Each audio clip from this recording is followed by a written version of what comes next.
Sugatan ng isang lalaki matapos na barilin ng pulis na sinugod niya gamit ang itak sa pasukin ni Ilocos Norte. Hulikam naman ang pandoloob ng isang lalaki sa isang paaralan sa Bocaue, Bulacan.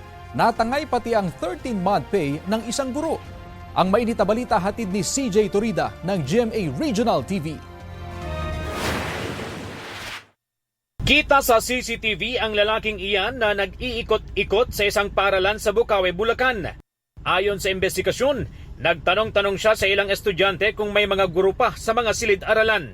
Nang makatsyempo, pinasok na niya ang isang silid-aralan at kalaunay umalis din. Sumalisi pala ang lalaki habang abala ang mga guro at estudyante sa school parade.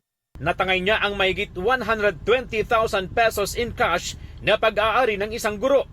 Ayon sa asawa ng biktima, kabilang sa nawala ang pampagamot sana ng misis niyang stroke survivor. Pati ang 13-month pay ng guro, pambili ng loot bags para sa mga estudyante at pampagawa ng printer. Sana po, wag nilang gawin yung pagnanakaw dahil papakain nila sa pamilya nila. Nakaw din, wala rin magiging maganda. Napakakawawa naman po ng asawa ko. Pampagamot na niya para madugtungan yung kanyang buhay sa pagtuturo.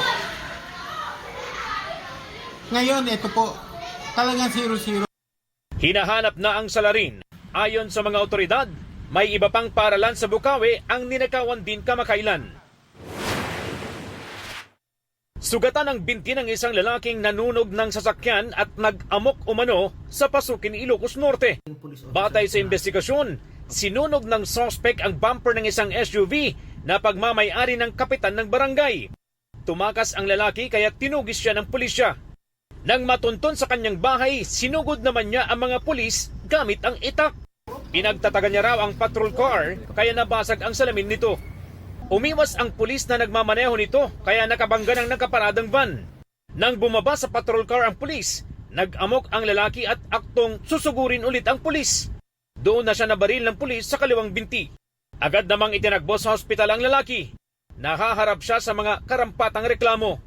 Ayon sa pulisya, nakainom ang lalaki, hindi na siya nakunan ng pahayag.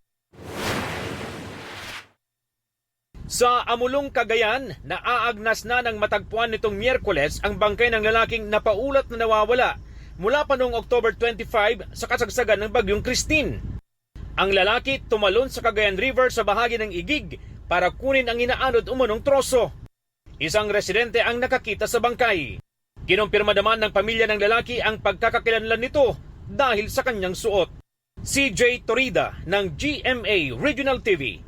Nagbabalita para sa GMA Integrated News.